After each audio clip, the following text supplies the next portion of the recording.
Hey everybody, it's Dr. Maya Alpin, Mama Soul Doc. Ooh, look at my new glasses. Kinda cool. Okay, so how do we deepen problem solving inside of conversational hypnosis? Like, why is it that conversational hypnosis is able to solve problems so easily? Okay, so here it goes.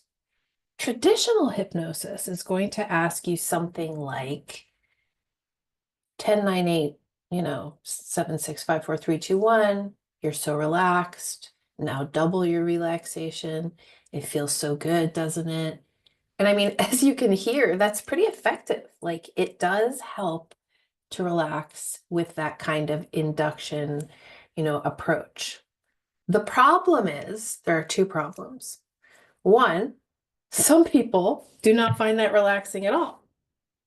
So some people are like, oh, what's going on here? Or, oh, I don't really want to relax in this lady's office or even in my house if I'm on Zoom.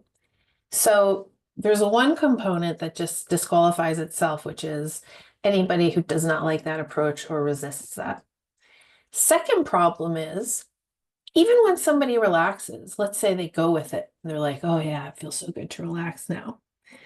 What is me telling them on top of the problems that they've come to me with? So now they came in and they had a problem. That's why they paid me, right? Now they're relaxed. So they're relaxed with their problem. What's to say that me now telling them their problem is gone, which is kind of effectively what hypnosis is going to actually override what they still believe about themselves? I'm not saying that never works because there's plenty of proof that it does. However, the question that I'm answering right now is how to deepen problem solving with conversational hypnosis. So the idea that I'm using, which is a different idea than, okay, relax, induction, affirmation, suggestion, which is, perfectly traditional, good approach.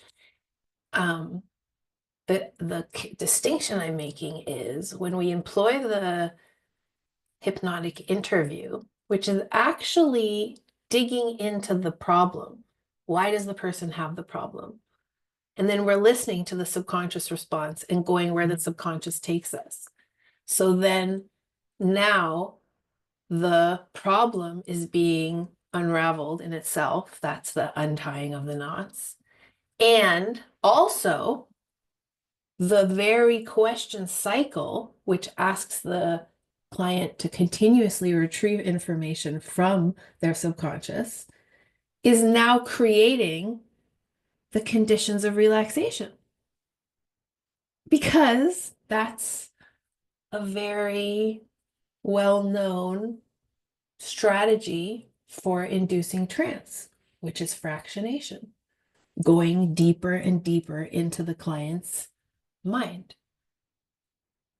The questioning cycle takes that pressure off of me because it itself is a fractionation. Moreover, the questioning cycle is also doing double duty, actually triple or quadruple duty, but it's definitely also working with me to unravel the knots that create the problem. So the answer to the question is how to deepen the unraveling of knots or the undoing of problems inside of the hypnotic experience is to investigate the problem and use the investigation as an induction because it implies a fractionation. That's essentially what I'm teaching in the training, is just how to effectively invite that fractionation without any kind of agency or authority over the client. Because as soon as I assert myself as powerful over the client, I've disempowered them.